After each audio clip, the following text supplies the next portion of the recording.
Dr. Bombi studied in the Democratic Republic of Congo, Zambia, and South Africa, where he graduated with several diplomas and certificates. Among them, we can mention a few: a bachelor degree of biomedical science from the School of Medicine, University of Lubumbashi, a bachelor in medicine and surgery from the University of Zambia, a master in management from University of Witwatersrand, and masters in business leadership from UNISA. Then he has accumulated experiences and worked in several countries like Zambia, Lesotho, South Africa, and Democratic of Congo, Burundi, Nigeria, and Ghana. He has also worked in many projects and programs, including the management of complex public health programs, public policy formulation and implementation, both in government and international donor-funded programs. Dr. Bombi Mwanji Kabongo, areas of interest include health economics, particularly in health financing, public policy, healthcare delivery, and in resources constraints, biodiversity, biosecurity, and politics, as well as small business entrepreneurial ventures and poverty alleviations approach in communities in Africa. Donc bonsoir à tous et probablement que nous voulons d'abord commencer par remercier l'administration de COP Congo. Et le jour où cette présentation est diffusée, j'aimerais d'abord aussi dire toutes mes salutations à tous les compatriotes et tous les participants qui prendront part à cet événement de COP Congo. Je veux prendre l'occasion pour remercier l'administration de COP Congo de l'occasion qu'ils nous offre de partager ces pensées, cette philosophie avec les collègues, avec les compatriotes pour essayer d'activer nos ressources sociales dans le but de nous enrichir mutuellement et aussi nous espérons dans un avenir proche de commencer à mettre ces choses en pratique pour enrichir le pays et pourquoi pas participer à l'essor économique du Congo de demain. Notre présentation est essentiellement sur un thème qui n'est pas très exploité, surtout en Afrique, surtout au Congo, sur le développement économique. Quand nous parlons de développement économique dans notre pays, et surtout d'une façon générale en Afrique, nous voyons des économies primaires qui dépendent essentiellement des industries extractives de minerais. Nous parlons un tout petit peu comme en Afrique australe, surtout en Afrique du Sud, nous parlons au moins de deuxième et troisième économie. La deuxième qui est l'industrie de transformation et la troisième économie qui est ce qu'on appelle les services en anglais, donc les services hospitaliers, banquiers et tout ça. L'Afrique du Sud est en train de mener le continent dans ce sens-là. Maintenant, on peut parler aussi de la quatrième économie qui est l'entrepreneuriat et l'innovation, surtout en matière d'information, de ressources, d'information, de technologie, avec tout ce que nous voyons, les utilisations de la technologie dans la vie de tous les jours, tels que le transfert de l'argent par M-Pesa et tout ça. C'est en train de devenir une quatrième économie. Et malgré cela, il reste un domaine d'exploitation ou d'essor économique qui n'est jamais exploité suffisamment dans la littérature africaine sur les théories de développement économique, mais qu'ailleurs, c'est assez exploité et c'est assez mis en pratique, bien qu'en Afrique aussi, nous mettons cela en pratique. Et ici, nous voulons parler essentiellement de ce que l'on appelle le capital social. Le capital social qui est aussi important que le capital monétaire, qui est aussi important que le capital naturel. Et lorsque vous parlez des industries extractives, par exemple, il faut avoir le capital naturel. Il faut avoir une terre qui contient des minéraux qui contient des ressources naturelles, que ce soit des minéraux, que ce soit de l'eau, que ce soit n'importe quelle ressource naturelle, il faut avoir ce capital naturel d'abord. Lorsque vous parlez de l'industrie secondaire, l'industrie de transformation, il faut avoir un capital qui consiste en la technologie, donc le savoir-faire. Il faut avoir aussi probablement le titre de licence. Une voiture, une Mercedes qui se fait en Afrique du Sud, c'est parce que l'Afrique du Sud a la chance que Mercedes s'établisse là-bas et puisse avoir des ateliers de production qui produisent des voitures localement et qui puissent être en mesure d'exporter là. Lorsque vous êtes en troisième économie des services, il faut avoir des acteurs, il faut avoir ces ressources naturelles. Mais si vous oubliez le capital social qui en soit sous-tend, qui est le soubassement de toutes ces industries, vous passerez souvent à côté du pouvoir, ou plutôt de l'essor économique réel. Et c'est cela que nous voulons exploiter essentiellement aujourd'hui dans notre communauté. Qu'est-ce que le capital social est? On peut définir le capital social, enfin, avant même de définir ça, c'est que le capital social de plus en plus commence à apparaître dans la littérature de développement économique comme un moyen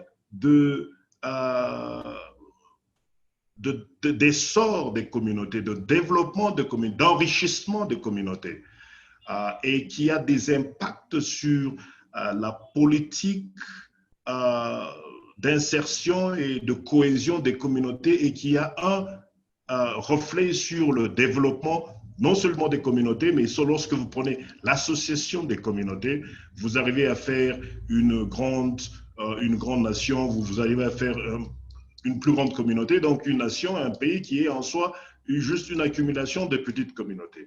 Donc en soi, l'approche ici, c'est lorsque l'on parvient à rendre, je sais que la plupart d'entre vous sont anglophones, when you empower smaller communities with their own network, and they can draw strength from these networks and increase their cohesion, that in itself is the greatest matrix that builds a society and an impact on development. Alors, nous allons essayer d'y aller comme on est tous bilingues, donc tantôt ce sera en anglais, mais la plupart de mes slides seront en anglais, et tantôt ce sera en anglais, tantôt ce sera en français. J'aimerais bien garder cette ce bilinguisme-là, si la coordination me le permet, de façon à ce que nous puissions de plus en plus nous replonger un tout petit peu dans l'ambiance de notre Congo, dans notre très cher Congo qui est francophone. Donc, dans une grande mesure, qu'est-ce que nous sommes en train de dire? Le capital social est souvent quelque chose qui est négligé en Afrique. Pourquoi? L'Afrique est connue comme étant une société à matrix communautaire, si vous voulez, hein, socialiste, mais c'est beaucoup plus, c'est un accent qui est mis sur les réseaux sociaux, hein, les networks, les réseaux sociaux, cette proximité des gens. Hein. Vous pouvez appeler ça en Afrique du Sud Ubuntu et tout ça, mais on voit très peu de bénéfices économiques en Afrique qu'on le voit ailleurs. Alors, ce thème que nous avançons n'est pas nouveau, c'est quelque chose qui se trouve dans la littérature, dans les business schools, aussi prestigieux dans le monde qu'il y en a comme Harvard ou la Sorbonne. Des gens commencent à écrire des stratégies de développement économique dont le moteur ou le nœud central est la cohésion sociale et par ricochet le capital social. Alors, somebody said every entrepreneur needs three kinds of capital. He needs financial capital, human capital, and social capital. Alors, si vous prenez ces trois dimensions-là et vous posez la question à la plupart des entrepreneurs en Afrique, des jeunes entrepreneurs en Afrique, vous verrez que la plupart d'entre nous entrepreneurs, on répondra si vous posez la question, quel est le besoin le plus profond que vous avez pour lancer votre affaire? Les gens vont vous citer probablement les deux premiers et ils oublieront le troisième. Ils vont vous parler d'argent, d'argent, d'argent, matin, midi, soir, d'argent, d'argent. Ils vont vous parler probablement de leur capacité humaine à faire le business plan, à se battre pour faire démarrer l'affaire. Mais dans tout ça, ils oublieront souvent, et ça c'est le constat sur le continent et dans notre pays, ils oublieront de vous mentionner le capital social. Alors que si vous observez d'autres communautés que nous voyons qui viennent sur le continent, qui viennent dans nos pays, prenez les Asiatiques, les Indiens, les Pakistanais, prenez les Chinois, et c'est là que vous voyez l'amplification du capital social. Cette richesse qui naît de ces réseaux, de cette cohésion entre les différents individus appartenant à une communauté, à une même communauté, de façon à se soutenir et to empower each other. So it's very important that we understand how these three work out together for the success of an entrepreneur. So you need finances. There's no doubt about it. You can't start business without finances. You can't start a bank like COP Congo is trying to do. Is planning to have a bank of Congolese people, actors in South Africa and everywhere else. You cannot have that if you don't have finances. But where do you get those finances? Those finances are made and are controlled by human beings. So your financial capital is a direct consequence of human capital, but this human capital cannot be enhanced, cannot grow if it is isolated. So, because we live in a society with many individuals, one individual cannot make a village. This is how we say it in Africa.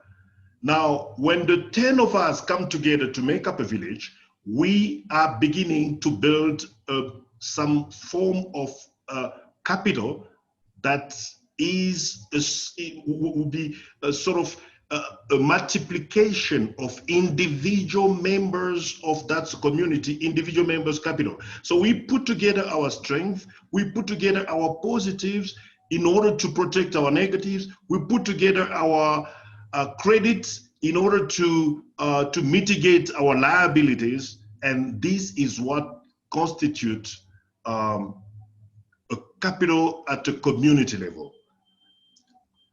Now, to define social capital, there are many aspects to it, but academically what you find in the literature is essentially the capital that is inherent to social relations in a community.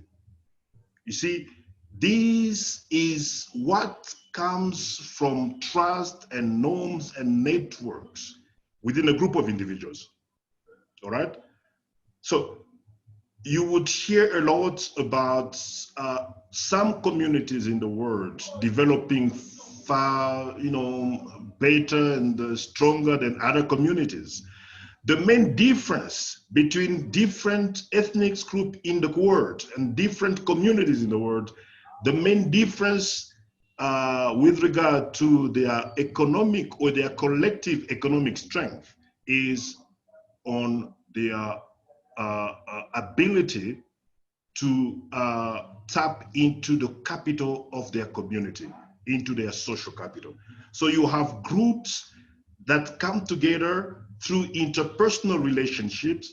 They share most probably a common identity, is something that links them together, something that build them together, something that could be values, that could be any cooperation, and anything culturally that to bring them together, that becomes now like a glue that knit that community together, and they start trading within the community, and empowering each other, and progressively this becomes a capital that would translate in monetary terms, that would translate in human terms, and that's what you begin now to tap in when you build a community economically.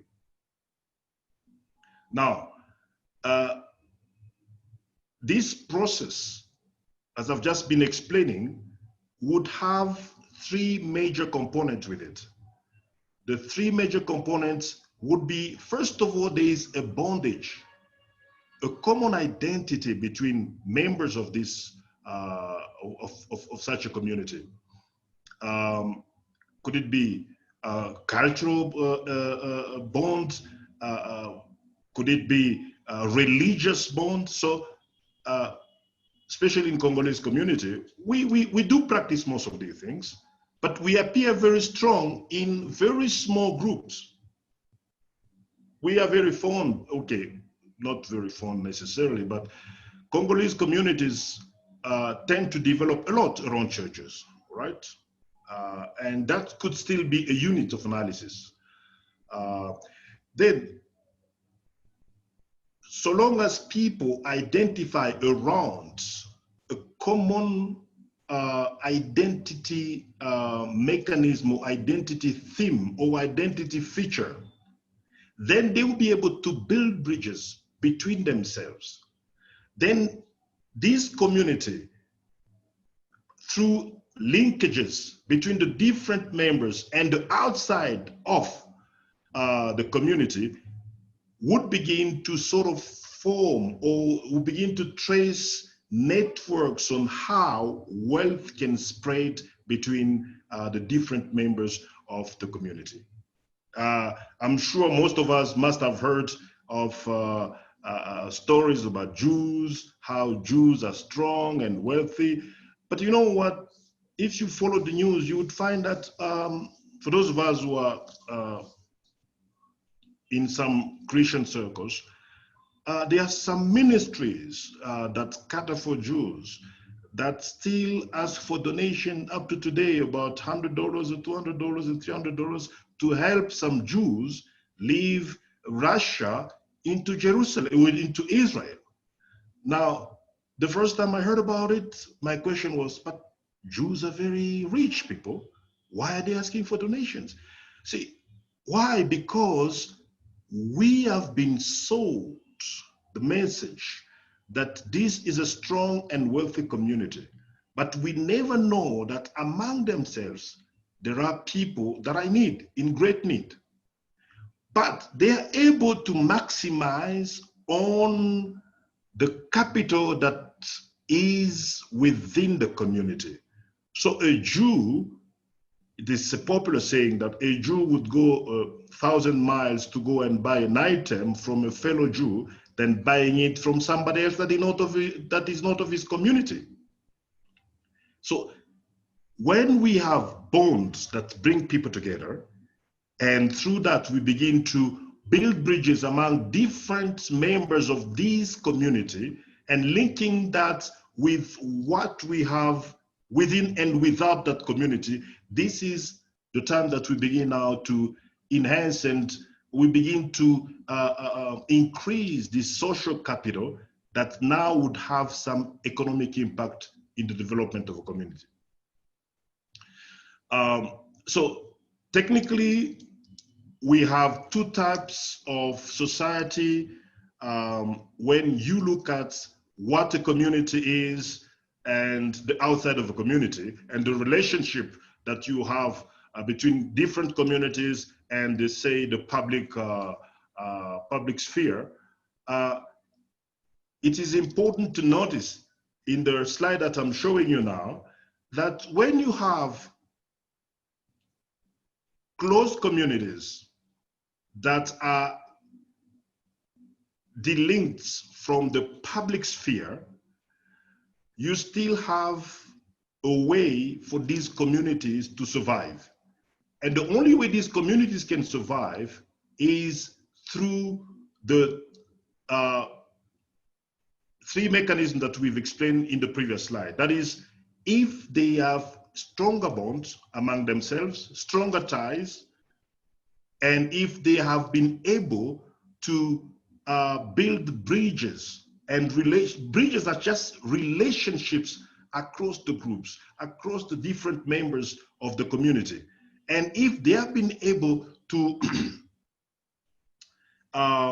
put a sort of ladder between themselves and the outside, the institution of power around them, if communities, close communities like this, have been able to build this sort of relationship and establish them, then they would be in a position on the right side to have healthy relationships with the public sphere. Then at that time, you have now the impact of social capital in public policy. Then you would have authority, government officials, whenever they draw or whenever they initiate a policy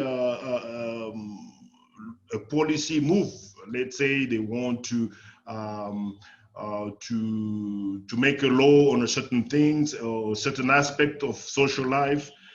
They begin to consult what we usually call lobby groups. Lobby groups are just an extension of groups of people that are linked together, that are bound together, that have bridges within themselves, and have been able to put up links in order to influence the public sphere. So in a sense, what we're saying here is that when a community, a group of people, an ethnic community have been able to develop muscles to build their social capital, then they have an impact on public policy within a certain country. What would be the relationship between members of a community and the outside, and how does this work? Again, taking a very simple way of approaching things. If we look at sources of power or sources of expression, of individual expression as our main unit of analysis in a society, what brings a community together in order to enhance its social capital is trust and communication. When people are in a group, they trust each other, then they stand for each other. When people are in a group, they look after each other, then they would be able to build up this strength in a community that can have immense benefit, be it in their public, their social life, or be it in economic terms. So on this aspect, one can look at migrant communities in South Africa and everywhere else. You see, we've seen in other countries, let's take an example of Nigeria, because these are close brothers and not very far from us. If you go to the United States, the highest number of doctors, immigrant doctors in the state, is Nigerian. I think Nigerian first and then Ghanaian next. So that's power that is within that community can only grow to the measure that within that community, people have built in networks and relationships of trust. Then the output of that would be what? They would be able to now have a stronger voice as a group on things that one individual could not do to a greater level. So you have things like that happening in most of our countries. You know, you have now what you call the economy of the diaspora economy, the remittance of money. Countries like Nigeria and like Ethiopia, at least those that have published literature, have begun to put up banks for the diaspora to repatriate some fund or whatever that they make for the benefit of developing their home countries. But all this is why it can only happen when there is trust within that community that is enhanced by appropriate communication.